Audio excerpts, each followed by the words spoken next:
In the bustling world of business, you're either moving forward or falling behind. Welcome to For Action Takers Only, the podcast and Facebook group where dreams become reality. We're here to fuel your ambition, sharpen your skills, and inspire your entrepreneurial spirit. Dive into the sea of opportunities with our insightful discussions, expert advice, and powerful success stories. From investment strategies to business building tips, we've got it all. Are you ready to take your first step towards your dream life? Join us on this exciting journey, unleash your potential, and watch as your dreams transform into your reality. Remember, inaction is the enemy of progress. So get on the action train with For Action Takers Only. Because the time to act is now and the place to start is here. For those who dare to dream and have the courage to act, the world is their oyster. For Action Takers Only, where dreams meet action. Tune in, take action, and transform your life. Your future self will thank you. And welcome to For Action Takers Only. This is a podcast for serial entrepreneurs and real estate investors and anyone taking action and living the life they intend to. My name is Todd Kirchhoff, and I'm your host. I started this podcast as a homework assignment in a sub-2 community that I joined for Pace Morby. And I continued it because I enjoyed hearing the stories, the motivation, and their journey. So if you like what you hear here, please like and subscribe, send a comment. It all helps to keep us going. So today I got Jay Jackson. I came across some content on him, and then a news. He was on Fox News for the political stuff going on here lately, and I really liked his content. He does disruptive leadership, and I'm just going to read what's on his Facebook. He advises leaders to elevate their impact, income, and authority without losing their damn minds, and I love that. So I'm going to bring him on here, and we're going to get to know him. How's it going, Jay? I'm doing great, Todd. How are you, man? Good. Good morning to you. Thank you for doing this. Thank you for taking the time. I really appreciate that. Yeah, man. Good morning to you too as well. And I'm grateful for the opportunity to serve and share hopefully a couple nuggets that'll help change someone's life.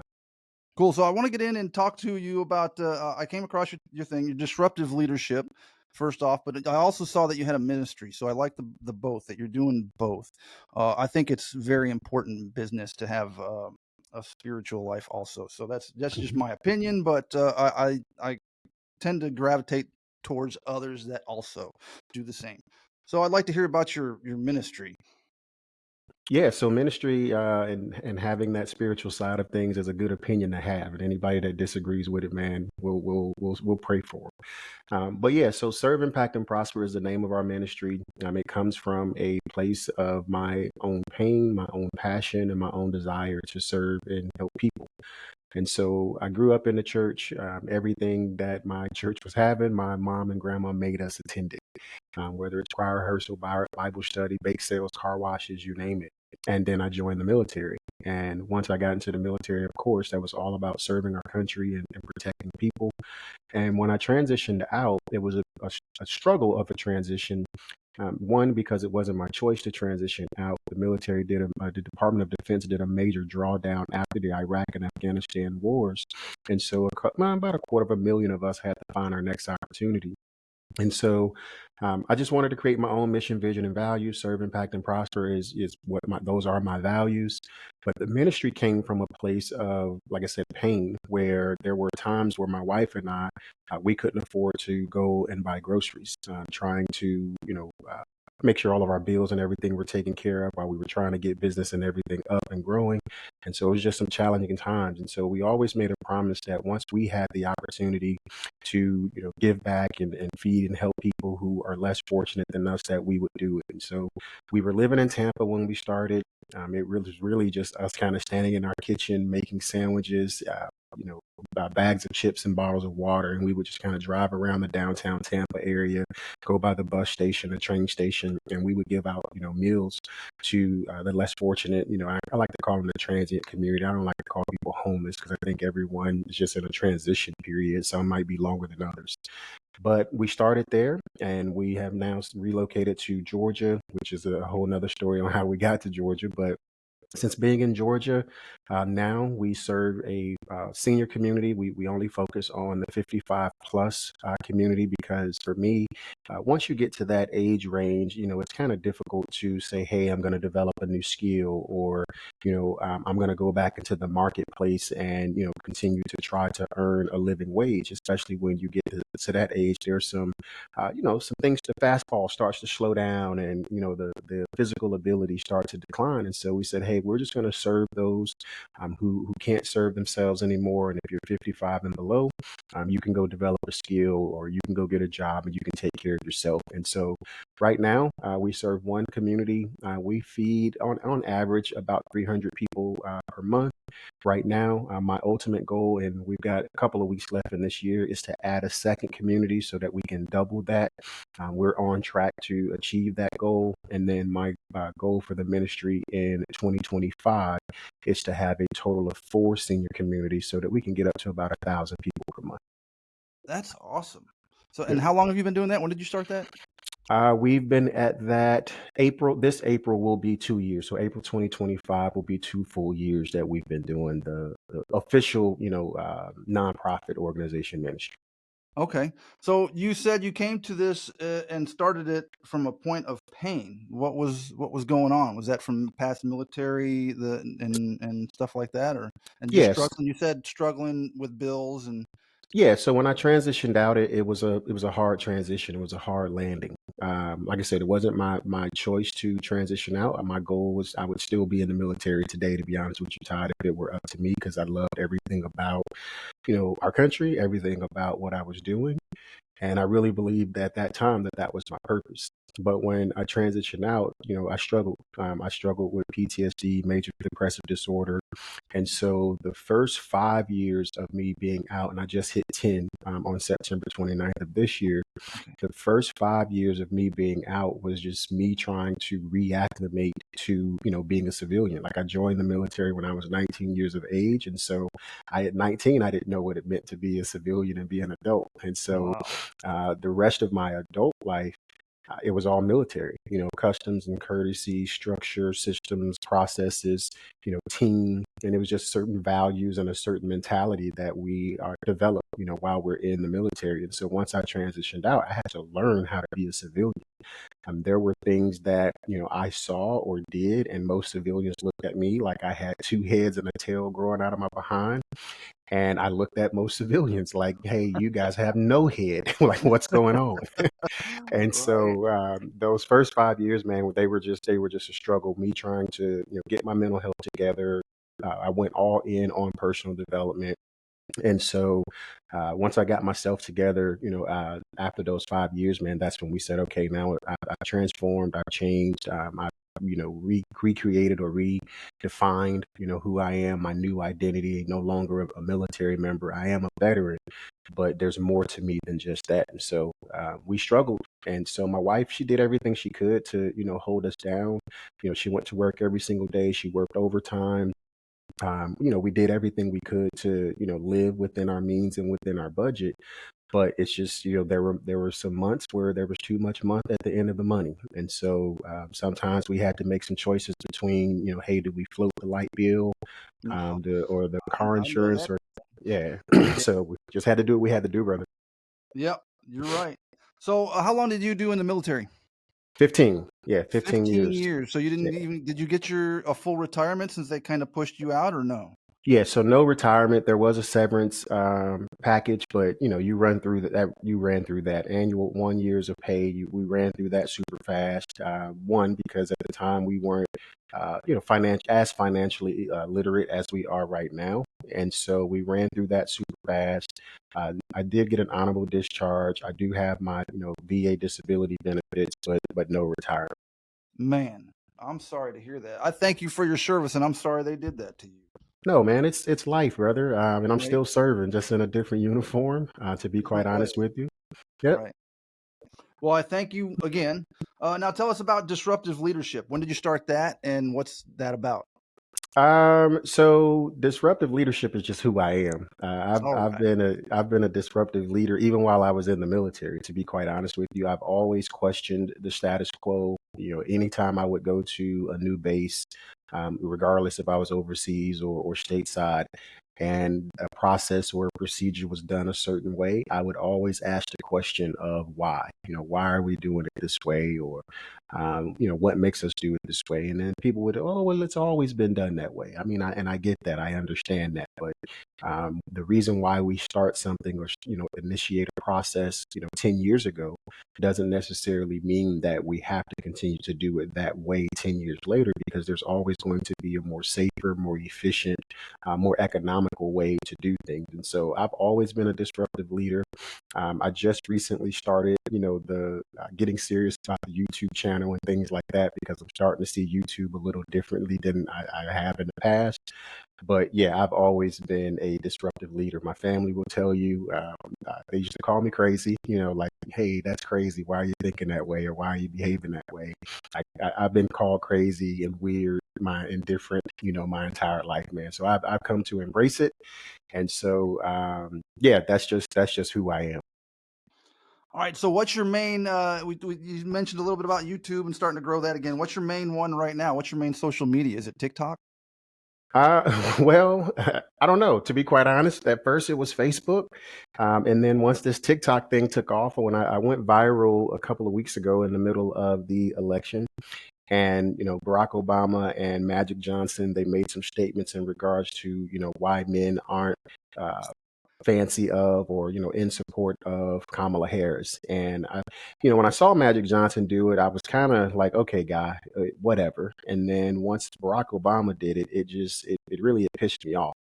And so I was sitting on my back deck working on some things, and I stepped off my deck, recorded a quick 60-second video, where I shared a little bit of my story about when I was in Baghdad, how I was watching the State of the Union address, and I was proud, as a young African American male. I was really proud to see, someone who looked like me on television in the highest office of the land. And so I stood there proudly, watching, and I listened to him, and the things that he was saying in that State of the Union address just did not match what was going on over in Baghdad. And so I started to question, a lot of things, because I was like, okay, wait, is someone feeding him this, or is he really telling the truth? Because the things that he was saying just didn't line up. And so I held on to it. Obviously, I got back from Baghdad in June of 2010, so it was something that was kind of brewing. I guess you could say 14 years or so. I would only tell it to close family and friends, but when I saw him step on that platform and use the language of misogyny, and we just don't want to support her because it's a woman, and I'm thinking, no, God, you have it all wrong. And I think the Democratic Party had it all wrong, clearly because of the results of the election. We value things that are different than most people. We believe in things that are different than most people. And so I shared, my story. I shared my truth, and it caught some traction, and it went viral. I think right now we're like 6.8 million overall. People have viewed it across LinkedIn, TikTok, X, YouTube. A couple of people grabbed it, stitched it, reused it. I found out the other day that I was in South or Australia. Someone had even moved it to Australia. And so TikTok has become, I guess, part of the brand. It wasn't, like I said, I just kind of dabbled in the others like YouTube, LinkedIn, and TikTok. But once TikTok went viral, I was like, okay, I got to start paying attention over here. And so we've got quite a few platforms that we're on. All right. Well, I'm looking at your TikTok right now. You got like 17,400 or 17,000 followers and a whole lot of likes. So yeah, and wow. So yeah, your TikTok is really doing well. Mine not so much. I had another one that was back in 2020 that I had more followers. I was really political, I guess, in 2020, but we don't know, like, especially with for action takers only. I've stayed away from the politics. I'm not I never really considered myself very political until, or I don't even consider myself political, but in 2020 things changed. Um, when we had first had Trump and Hillary, I thought our nation was screwed. I didn't care for either one of them. I haven't cared for a president. I'll be honest with you. I haven't even voted in an election. I never voted until 2020. I never voted. There was never a president in my lifetime that I was like, I care to support anyone that's running. Right. So And it's wild, Todd, because I'm the same way, brother. So like this year, this 2024 is my first time ever voting, and so I don't consider myself political either. Like I said, this thing it just took off. I did a video and it took off, and then I started to share, my views and my perspectives, and um, what really inspired me to vote is because of the attacks that I received from people, some family, some friends, some strangers, and of course, you got some support from some family, friends, and strangers. But what really pushed me to dive over into it or lean into it hard was the haters, man. Once Right? people started to hate and call me names and laugh at me and all that kind of stuff, like I get fueled from people who say I can't or who talk about me. Like that's fuel to me. So it lit me up, and I said, okay, then I'm going to lean into this even harder. And if it pisses you off, then I'm just going to keep pissing you off. I told you, man, I like to disrupt things. Yeah, and that's what I like about you. So, and then, so it blew up so good, it got you onto Fox News. Did they reached out to you? Yeah, so I can't remember the young lady's name, but like an assistant or some sort, she reached out to me and she was like, "Hey, do you want to be on the Ingraham Angle?" And immediately I was like, "Absolutely." And my wife was like, "Well, what's the Ingraham Angle?" I was like, "I don't know. They want me to be on a show." And so we looked it up, we Googled it, and we saw like who she was and what her platform was all about. And it was Fox News, and I was like, "For sure, let's do it." And so hopped on a quick call with the coordinator or assistant young lady, and she was like, "Yep, you're a perfect fit. We're going to send a car to come get you, and they're going to take you to the studio." And I mean, I was in the car a lot longer than I was even in the studio. I think I was in the studio for like maybe 10 minutes max, because it was like out of the car into the studio, get you, mic'd up, recorded, and they were like, "Okay, thanks. Well, we appreciate you. The car's going to take you back." I was like, "Oh, okay, cool." And so, yeah, I spent more time getting to and from the studio than I did actually in the studio. Oh, wow. That's crazy. So, I've noticed in watching your videos, and then you've made this change. You considered yourself a Democrat though before, did you consider yourself a Democrat before all this and before, this big craziness in our world happened? Yeah, I mean, so I didn't consider myself on paper. I was, I never had registered as a Democrat. Like I said, it was my first time voting in 2024. And so, but however, yes, I more so aligned with the Democrats because that's the conditioning, right, of our community. Right? And I'll say, my community specifically and my family, it was, the Democratic Party. Like everyone voted Democrat, and that's just the conditioning and the programming that we are born into. And so it's like if everybody else is doing it, then this is what you should be doing. And most people just don't question those types of things. And so that's why I leaned into it so hard because it was like, hey. People, you have to really understand that you're not paying attention to the issues. You're not paying attention to the policies. You're just, groupthink, You and just just hit the assume. nail on the head. Yeah, you're not paying attention to the Yep. issues and the policies. It's all the Yep. bullshit you're looking at. Yep. Yep. Yep. So yeah, man. I like I said, I try to attack things hard. Sometimes, depending on who the person is or the audience is, I might put on some kid gloves or some boxing gloves. But if you're an adult, especially if you're an adult male, I'm no gloves. We're going at it, and we don't have to, be enemies or physically hit each other. But we're definitely going to challenge each other because I do believe that iron sharpens iron. And the more that we challenge each other in terms of our beliefs and why we believe it and push each other, I think that's what makes us better. I think that's what makes our families better, our communities better, and ultimately our country better. So you said coming out of the military, you had to deal with PTSD and had a lot of struggles. How did you get yourself through all that into this place you're at now? Just therapy. So the VA provided therapy where I would go in every 2 weeks to sit down with a therapist, and she would give me different exercises and things like that that I could do to help with memory, to help with just some of the nightmares and dreams and things like that that I would experience. But then I also took it serious myself because some of my personal relationships started to take a hit. One in particular being my son. And so I really had to like say to myself, like, hey, is this a path that I want, a path of destruction that I want to stay on, or do I really want to, become healthy and live a prosperous and productive life? And so I dove over into some personal development stuff, made some investments into some coaching, some NLP, just reading a lot of books, man, doing a lot of self mastery type work, identifying my triggers, and just we're doing a lot of reflection.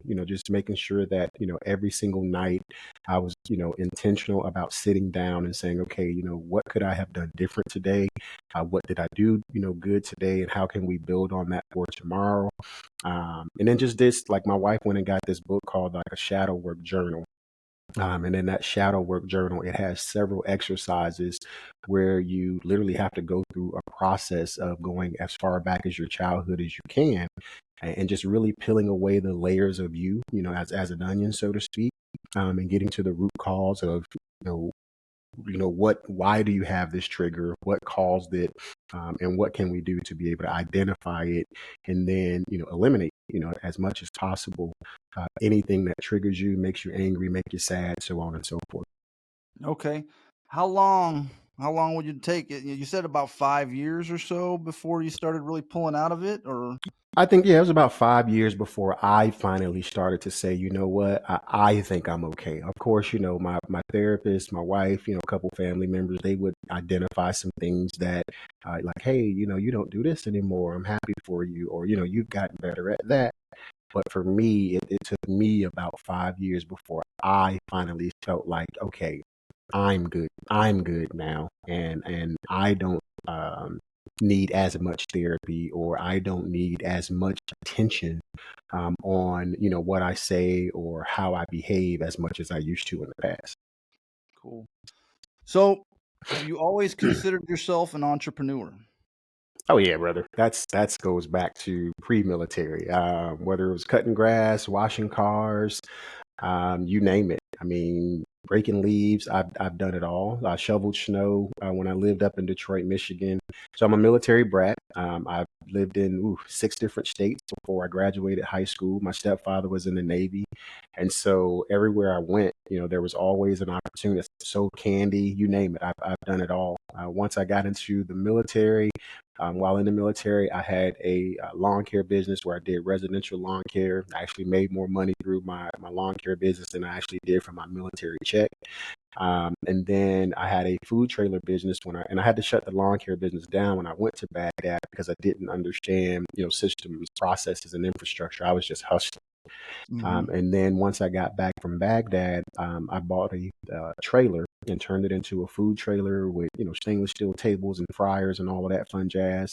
And 2.5 years later, that's when the drawdown happened, and I had to transition out of the military. And so I couldn't sustain that one. I sold all the equipment and everything because, like I said, I needed that once I got out of the military. But yeah, I've always, man, I've done everything from network marketing, real estate investing, coaching and consulting. They tried to get me into selling insurance. You name it, I've probably tried All right, selling insurance. I've looked at all that too. I've been it. chasing some things, trying to generate some money right now. I For sure. got into sub two about a year ago, and I'm sticking with the real estate. That's always been the one I've been scared of. So you do any other kind of investing? I've acquired a couple of businesses. First, it started out pre-COVID. We acquired an e-commerce brand selling baby products. We were sourcing our products from China, and so when the ports and everything shut down during COVID, we had to shut that brand down. We were averaging just over 10K a month with that particular brand. And then in 2022, I acquired a chiropractic clinic out in Moab, Utah. So yeah, I invest in businesses, invest in real estate, just passive income, man. Anything that you can do to generate cash flow without you having to be physically involved. To me, that's the name of the game. So how did you get started in all this? So how did you get started in purchasing businesses? What drew you to it? Did you have a mentor?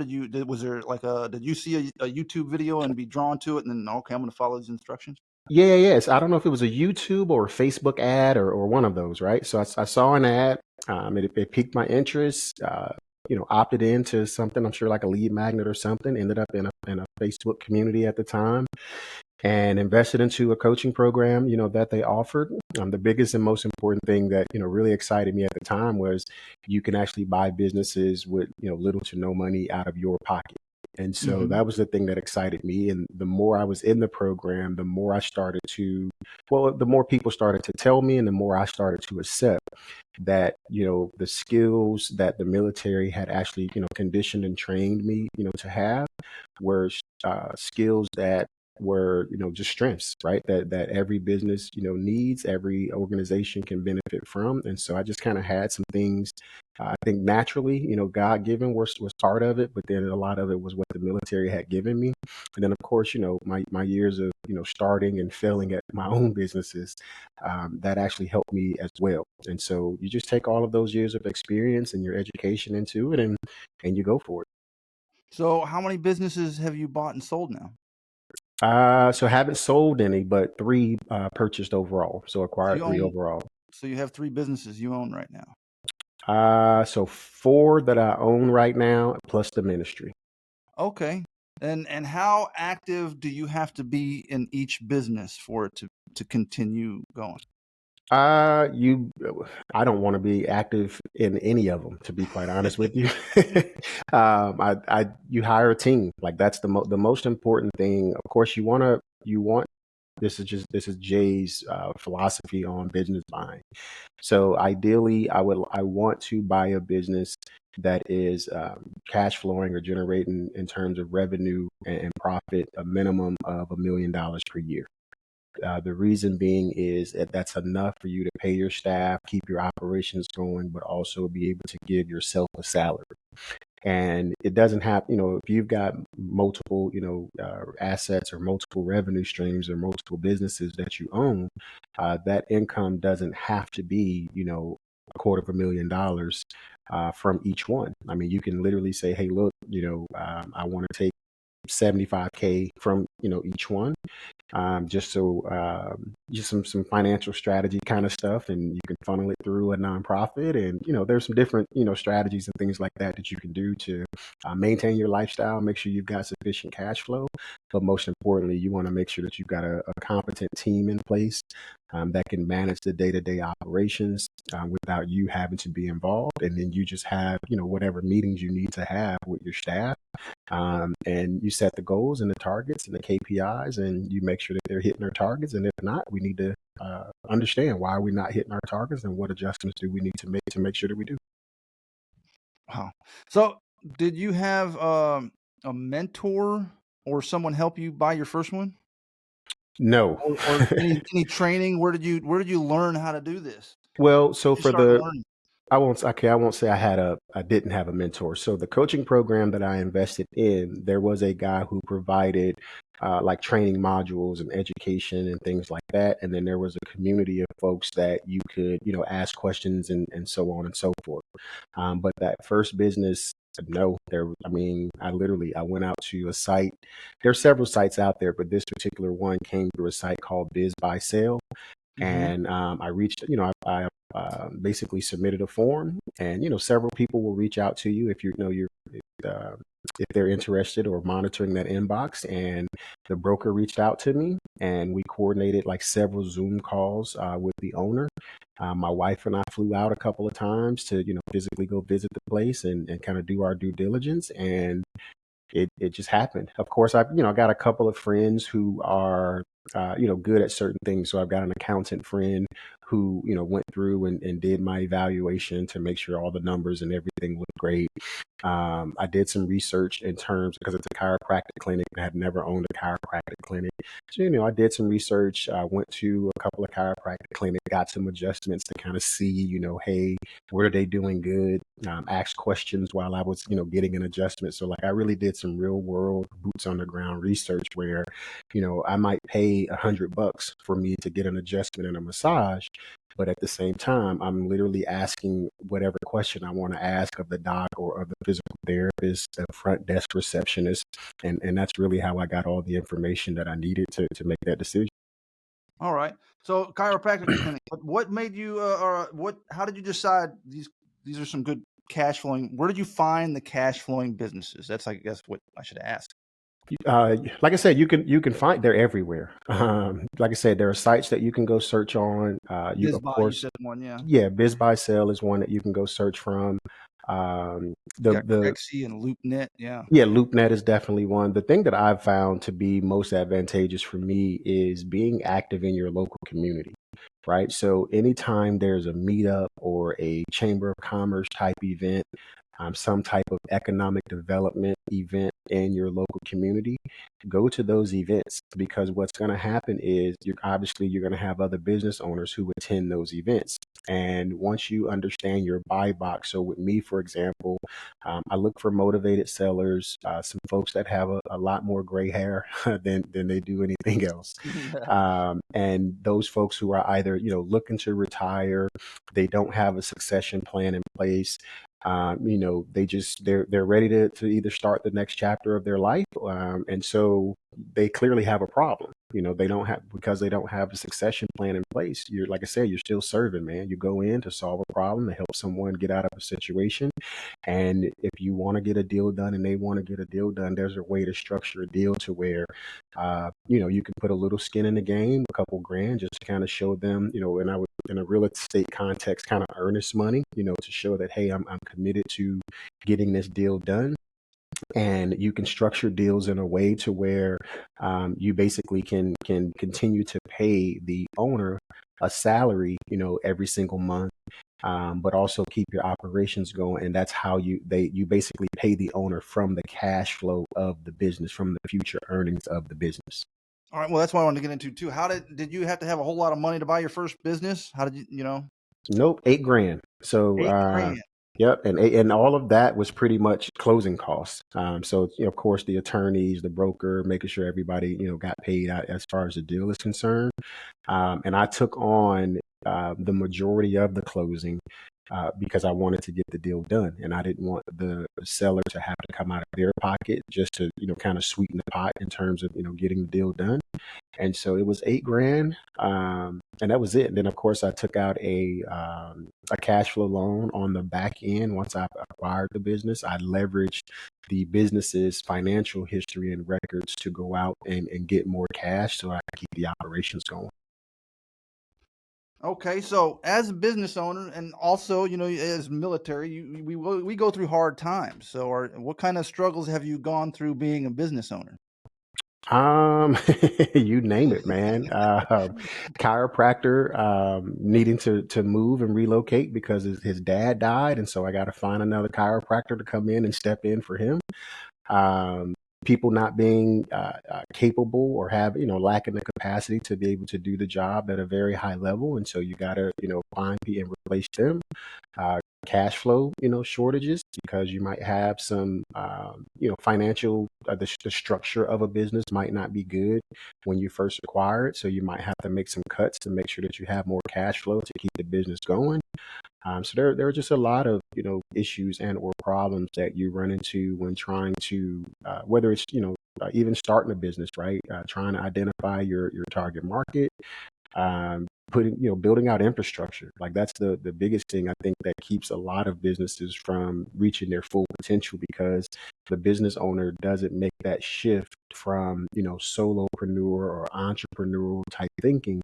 They don't make that shift to a business owner who is building an asset, an infrastructure that doesn't require you to be involved day to day. I think that not making that shift has proven to me to be the biggest reason why most businesses fail. Okay, so you own four. How are you looking at any others? Yeah. So we've got our eye on a couple of things. There's a 3 dry cleaners here. Well, I'm in Alabama right now, but back in Georgia where I live, there's 3 dry cleaners that we're looking at right now.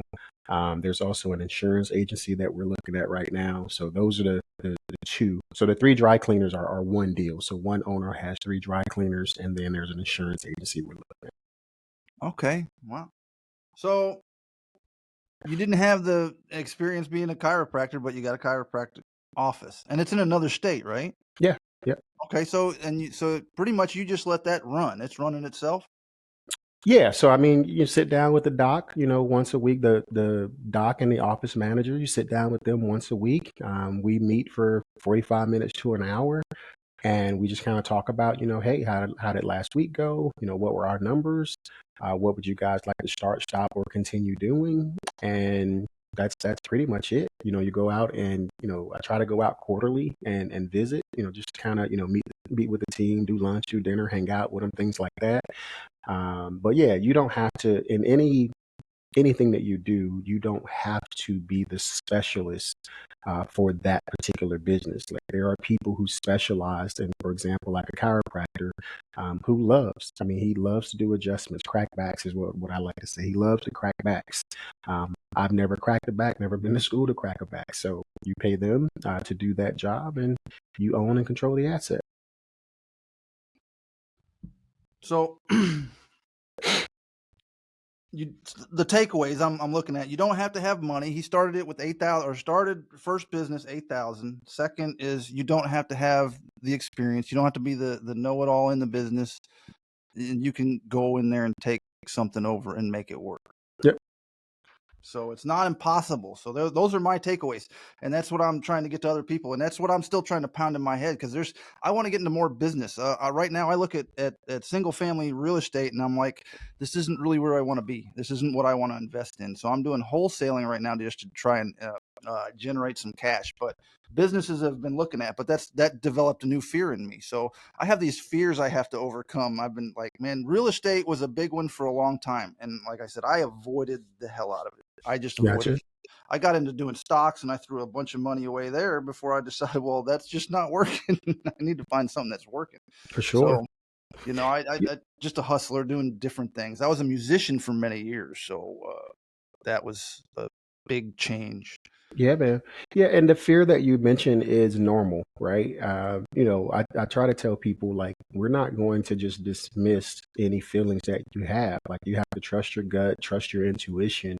So that fear is normal. But I think the most important thing is, you recognize that, yep, this is what I'm feeling right now. Who do I need to talk to? Or oftentimes, man, I've discovered that fear is just a huge sign of ignorance and not knowing, right? We just don't know what we don't know.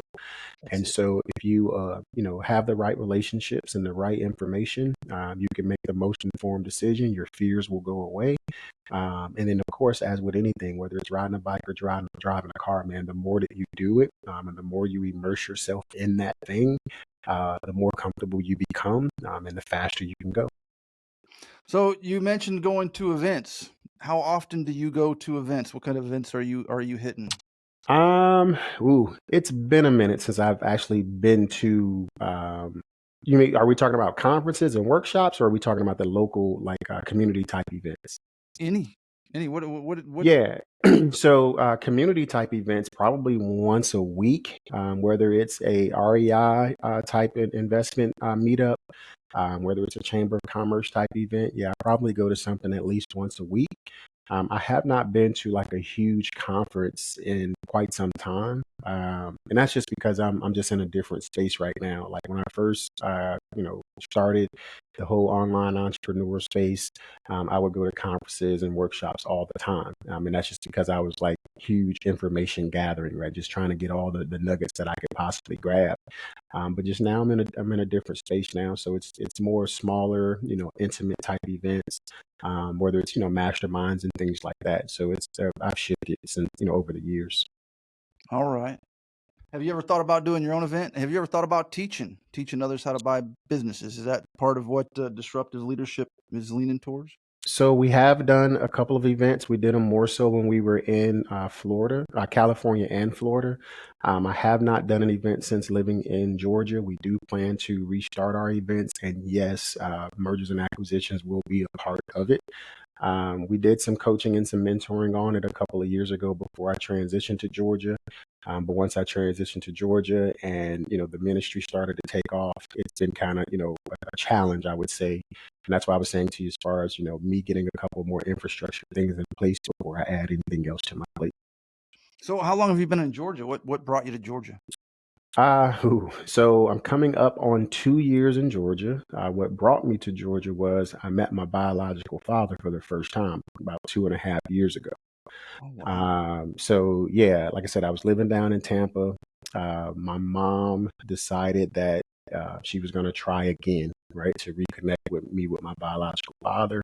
And so she reached out to a couple of her high school friends who connected her to my aunt, who connected my father and I. And so we had a couple of, text exchanges at first, couple of phone conversations. Then my wife and I, we came up from Tampa to Atlanta. He lives south of Atlanta. And we visited a couple of times, maybe 4 or 5 times we visited. A couple of times I actually stayed like a week at a time or 2 weeks at a time, just to kind of, get to know him, man. I was excited about, having my father in my life. And so, um, after a while, my wife and I started talking about it, started talking to him about it. And because I was stationed in Georgia for 12 years while I was in the military. And so I was familiar with the area. He actually lived about an hour and 15 minutes from where I lived for 12 years, which was Oh, mind wow. blowing. Yeah. And so, and I had driven through and around his neighborhood. Like, that's the thing that was most probably mind blowing or fascinating, is that um, You I were had so close. I was within 5 minutes of his house several times. And so yeah, once we decided that we were going to relocate, man, we relocated. And but it was a huge transition. So we brought my in-laws from California. We bought my mom from Alabama, and then my wife and I came up from Florida. And it was always our plan for my wife and I to take care of our parents as they continue to age. We wanted to do it in Florida, but COVID, hit and shut everything down. So when we made this transition, it was like, okay, now's the time. The world is back open. Let's do it. And so we sold their property out, my in-laws' property out in California, sold and or gave away everything that they possessed, shipped it all the way to Georgia. Same thing with my mom in Alabama, shipped everything to Georgia. And so now we're all in Georgia together. So you got the whole family there. Yeah, man, whole family under one roof. Under one roof. Yeah. That's awesome. Yeah, man. It is it's the most amazing experience you could have. I think, one, because we are all unified in terms of, what we're doing and why we're doing it. But at the same time, everybody's really cool, man.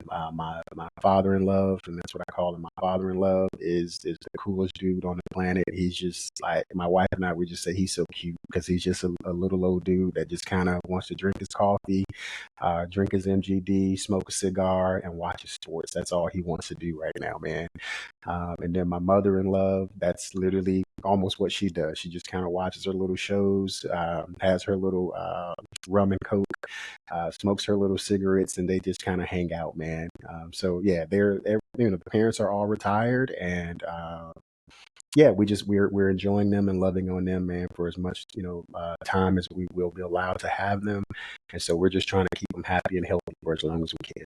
So I got to ask you, how was it meeting and getting to know your biological father? How has that been going? A challenge at first, man. So of course, like I've since discovered there are 3 phases to, the relationship process, right?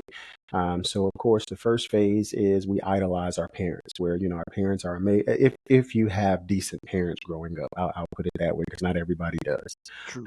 So the first phase that he and I went through was like that idolization phase, where I was like, oh my God, he's amazing. He's so smart. All his friends love him. All his family loves him. Oh my God, he's my dad. I love him.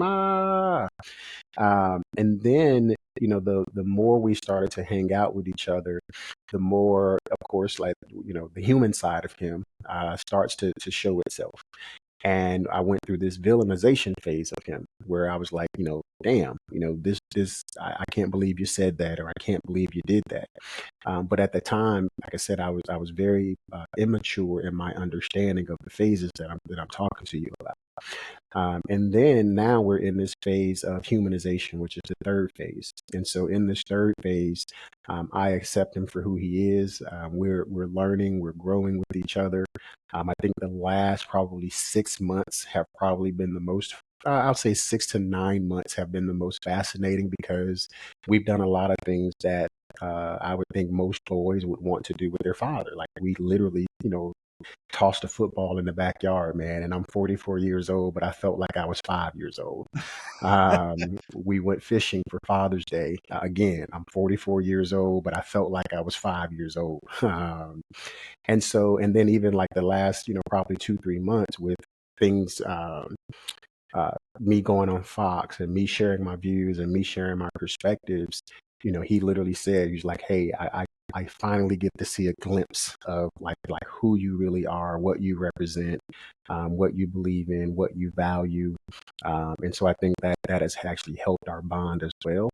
And it doesn't help, it doesn't hurt that now everyone, whether family or friends, because we're all pretty skeptical, right? Like you're all of a sudden you're this 44-year-old man and you're bringing your whole family to live near your father who you've never met. So I was pretty skeptical of him and everything that his family and friends said, because of course they're only giving me the good parts of him.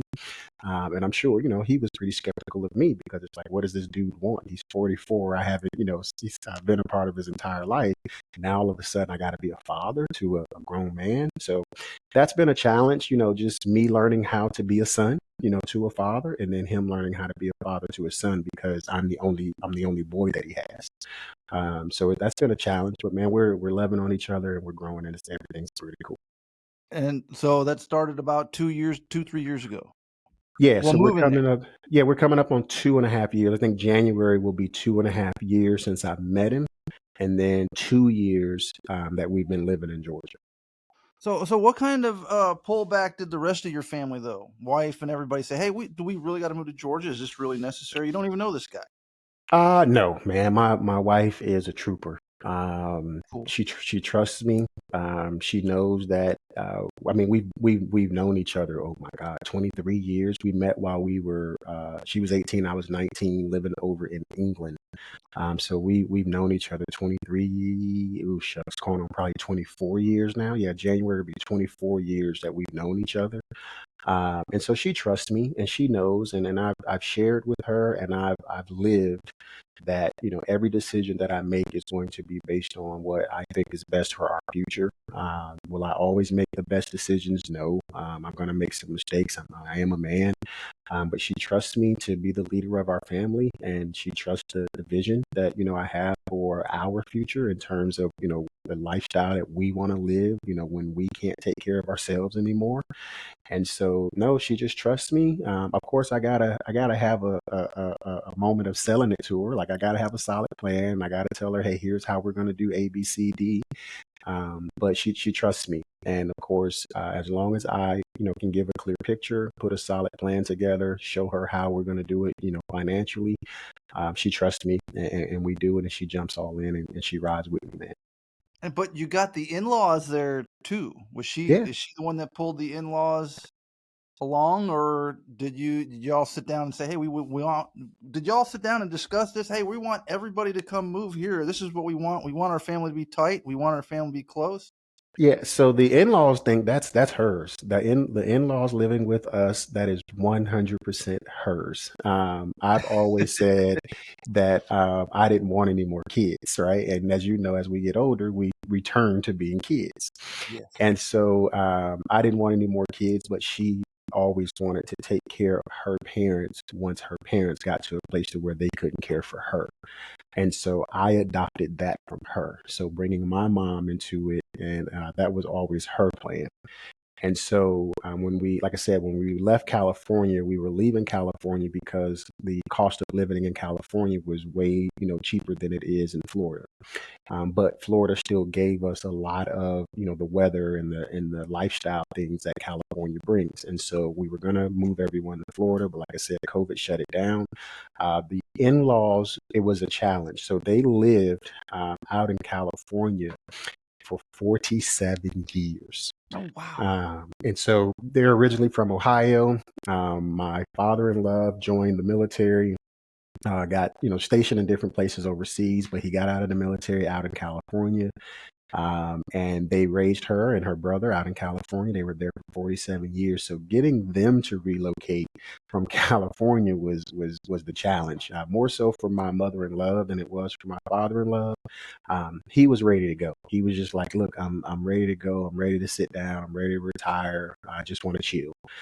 She was a more of a challenge because more resistance to change, more resistance to just new, right? And she kept questioning, well, how do you guys know it's going to be good, and how do you know it's going to work out? And it's just like, just trust us. Come on, let's go.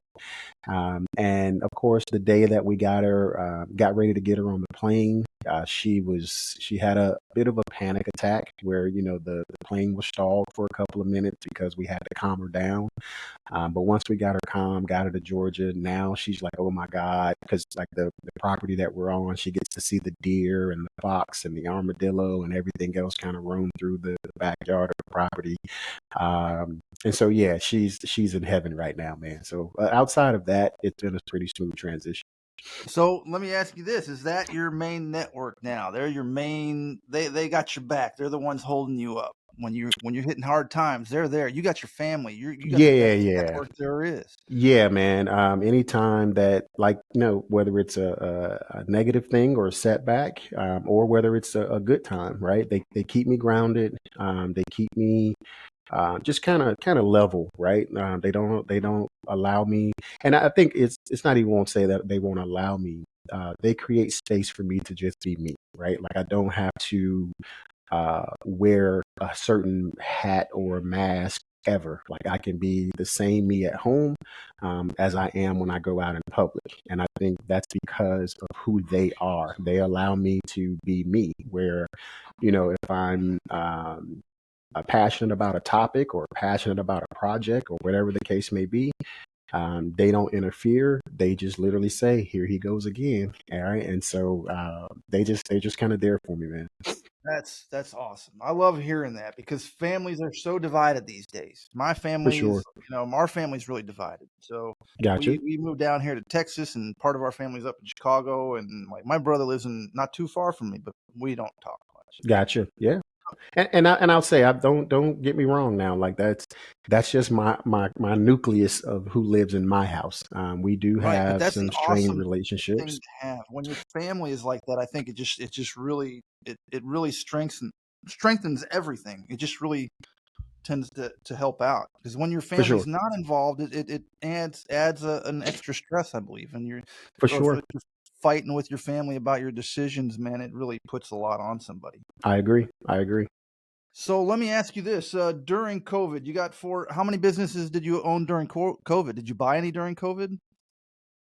Two. Yeah. So we bought, well, one right before COVID. That was the e-commerce brand. We bought that one probably 7 months right before COVID. And then the chiropractic clinic, we got it in 2022. So, nothing in 2020 and 2021. But 19 and 2022 were the times of COVID that we actually acquired some.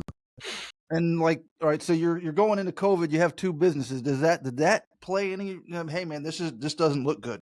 Did you get nervous about that? Yeah, absolutely. Because like with COVID, like I said, we were sourcing all of our products from China. So everything was coming from China. And because everything was coming from China, when the ports shut down, there were delays in getting shipments to our actual customers. And so customers started to complain. We had to do tons of refunds, had to, stop shipment on tons of orders. And so that's what made us actually shut that particular business down, because we, one, didn't know when the ports were going to reopen.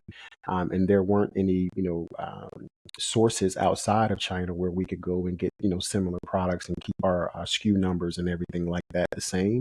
So to avoid kind of, completely destroying our inventory and our process and things like that, we just paused. And then, of course, once we got into, the buying of physical businesses and things like that, and started to feed people, we just never went back to that particular brand. Okay. So you're planning to buy more businesses. Do you have are you putting people in place to like evaluate these businesses and start and build a team to acquire businesses? Yeah. So that's part of what I was saying to you before I move into, buying additional businesses or even going into real estate more. That's really what I'm working on right now. Like from a financial evaluation standpoint, my girl Marie, she takes care of all of that kind of stuff. In terms of operations, my wife Bianca, she takes care of that. The most important thing, or the biggest, I guess, challenge you can say that we currently have right now is being able to source talent.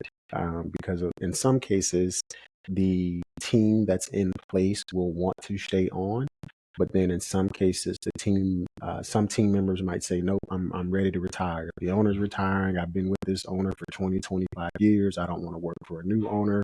I want to retire." And so, in those scenarios, I have to say to myself, hey, do I have enough competent talent within my own network to be able to hire someone to replace this person? Or does this become a bad deal because they are the continuity, right? Because someone who's been there for 20, 25 years, they know where the bodies are buried. And so the biggest challenge for me is to be able to find talent that I can basically play, not to just talent for the sake of talent, but somebody that I actually know, love, and trust. Because like I said, I don't want to be physically in the operations every day. All right. So how have the employees of these businesses you bought been when you've been buying, like going through the buying process towards you? Have they been okay? Everything? Does anybody give you Yeah, any real flack and say, "Hey, we don't like this. We don't want to." yeah, you're always going to get some pushback, but I think like with your external customers, you have to look at your internal customers the same way. And I look at our internal customers, my team, as that. And so constantly asking them questions, before we implement something. I always like to do I have a 90-day rule.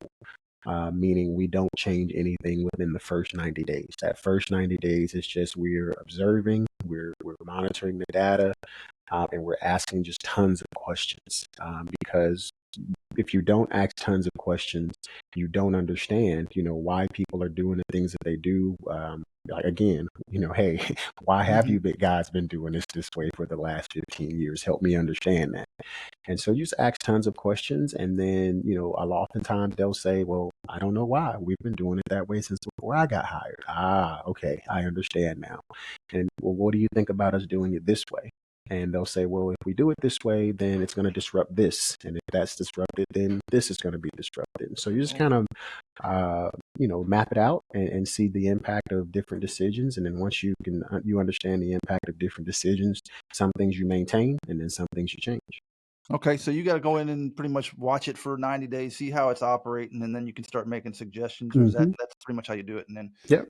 and how receptive have been the employees to your changes? Some more than others, right? Change Yeah. is hard for I think all of us, even myself, right? Even though I like to consider myself a disruptor or someone who is fond of change, change is I think is difficult for all of us because we are all creatures of habit. And Yep. so you have to, there's a change process, right, that you have to go through before you make any changes or adjustments. Like I said, yeah, this might be the ultimate outcome that you want, but you have to map out like what are all the different things that are impacted by you making this change. So who's going to be impacted? How much more or less time will it take for this, particular change to go into effect? Will our costs go up? Will our costs go down? And of course, like I said, when you're adding, especially when you're adding things to people's plate, that's probably the most resistance that you get when someone's like, okay, so I'm already stretched thin trying to do the job that I've been doing. Now you want to add something to my plate, and so sometimes you might have to make some shifts in terms of people's job jar, and just kind of reallocate, roles and responsibilities. Maybe train someone on something that they've never done before because someone else has been doing it for so long. But that's been the biggest thing, just the resistance to change because we don't like to change overall. Right. So, say someone comes to you, they're beginning, they're just starting out in buying businesses. What would you tell them? You can do it. I mean, just at the end of the day, you can do it. Just and you don't have to. Ideally, you would want to be in an industry where you have some knowledge and expertise. That's an ideal, perfect world. However, that's not necessary because if you hire and or have the right staff in place, who is an expert or who do specialize in certain things, you don't have to be involved. I think that goes back to what we were talking about earlier, where you have people who are technicians who want to buy a business. And because technically I'm good at this, I should be the one actually performing in that role. And it's like, no, you can be the expert in this particular, specialty or modality. And that just means that you would be able to give a different perspective or oversight on the person who is performing in that role. But as an owner, your job is, mission, vision, values, goals. Like that's your responsibility as an owner. As long as you're able to achieve your goals, get towards the vision that you've established, and you're operating within your mission and your values, go for it. That's the most important thing. And carry who you are, your values, carry that into every company that you decide to buy, or real estate or whatever you decide to buy. All right. Do you have any businesses that you prefer to stay away from? Restaurants. Yeah, restaurants. Yeah. Here in Houston, they're every place. It's one of the biggest towns for food, but the restaurants don't last long here. There's so much variety, but they'll pop up and they disappear quick. Yeah, man, because there's a lot of lost in restaurants. You got to think about it. You're throwing food away because of customers didn't want it. You're throwing food away because something dropped on the floor. Your staff is eating more food than you're actually selling. Your staff is taking food home at the end of the night that you Feeding the could have family. sold. Yeah, so that's why I stay away from restaurants, man. It's the margins are so thin to where if you're not if it's not a high end, high value restaurant, then I think it's pretty difficult, for you to make a profit off of it.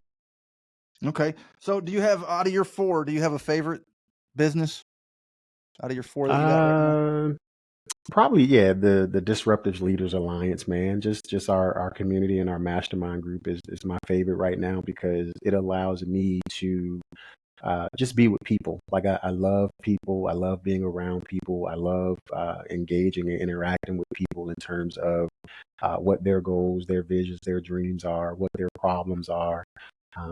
Figuring out what it's costing them to stay, exactly where they are, but most importantly, mapping out a plan so that they can, get their time back, live the identity and authority that they want to live, make more money, have more energy, just do the things that they dream and love and value and care about.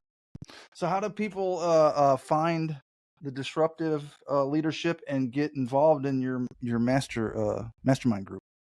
Yeah. So, I mean, of course, I'm all over every social media platform at just Jay Jackson. You can connect with me as Jay Jackson. You can send me an email, jay@serveimpactandprosper.com. Just send me a direct message on any social media platform. But yeah, that's how you can find me and how you can connect with me. And I'll put them all in the description too, of the video, so people can find them there. For sure. When we're done with the video, I will give you a full copy of it, so you can chop it up, do whatever you want with Cool. it too, promote it any way you want. And my last question, since we're a little over an hour now, what was your biggest hurdle starting out, getting into buying a business? Just get in business in general. Or by anyone, what was your biggest hurdle or thing that really got in your way that you was like, man, am I going to be able to overcome this? My own 6 inches, like what's in between these 6 inches here. Yeah. Yeah, that's what I was saying to you, man. The mindset, you have to shift from being an employee, being an entrepreneur. You have to shift to that business owner, the cash flow quadrant, right? You got to shift from that to being a business owner, being an investor, thinking like, hey, how can I create an asset that can function without me being involved? That's the biggest hurdle, to get from 0 to 6, 6 to 7, 7 and beyond. It's mindset. It's because of what I've experienced and because of what my mentors and friends, what we talk about. Everything is mentality. Everything in life comes back to your mentality. Awesome, man. I very much appreciate your time. I appreciate all that you share with us, and man, post in the group. I want to do anything I can to help promote your stuff, especially this disruptive leadership. I love it. I want to talk to you more. I kind of, when I get some money, I've been thinking, it's like, man, I'd like to hire you as my coach. I'm gonna have you Hey, man. teach me, do some stuff like that, because I could use it. I've been focused on single family and looking at multifamily, and I haven't really pulled the trigger because it's like I don't see the value. I see a value more in business, but then I'm held up. It's like, well, how do I buy a business with very little? How do I get into it, and how do I take it over? So it's all it's like but you said the fear is coming because I don't know jack shit about it. Yeah, for sure. For sure. So, and I tried to do it. I went and did a college course too. I just finished one called Real Estate Investing and Finance. Come to find out, it was all commercial and commercial real estate, but it was a great college course from Cornell. Sorry, I can't even talk this point.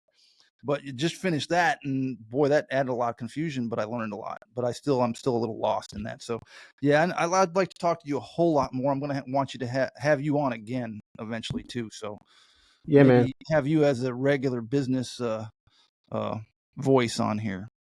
I would love it, brother. Thanks for having me on this time. I hope that I shared something that will change somebody's life, whoever listens to this one day. And I would love to be a part of your journey and support you in any way that I can. Like I tell people, man, like I said, I'm still serving. I'm just wearing a different uniform, and anything that I can do to help people change their lives, that's what's most important to me. We have a mission to transform 10 billion. I know 10 billion aren't even on this planet right now, and so this is something that will be done once I'm dead and gone. But that's the mission that we're on right now, and so we're trying to put the infrastructure and things like that in place, and have other leaders like yourself to be a part of this movement, because that's what this is all about for us, man. It's just changing lives globally. So anything we can do to support you and what you've got going on, I'd be happy to help. Well, thank you, sir. And same back at you. Anything I can do to help you, reach out, let me know. I'm there. Okay. I'll do it. And it's been an honor to have you on here. Thank you. Thank you for serving the country. 15 years, that's a long time. And Yeah. and thank you, especially, man, I kind of feel for you, because it's like everything that we've seen go on these last couple years. You fought for this country, and then see it go through all this kind of stuff. That must have played a hell of played a lot on you. Yep, I think it and would. that's why I fight the way that I fight, and move the way that I move in terms of protecting our country, man. For me, every country has its nasty parts, right? Poverty, racism, every country does. I've seen it, I've lived it, and in overseas countries, I've seen it all. But at the end of the day, for me, there's nothing like the United States of America, brother. People fight, die, and kill to get here. You don't see us trying to leave here to go someplace else, No, right?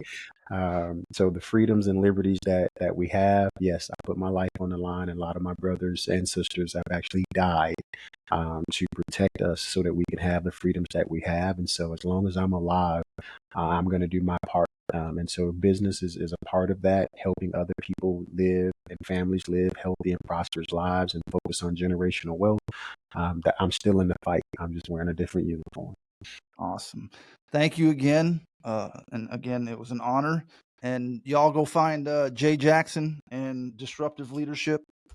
Look him up. Okay. I appreciate you, Todd. Thanks for having me. All right.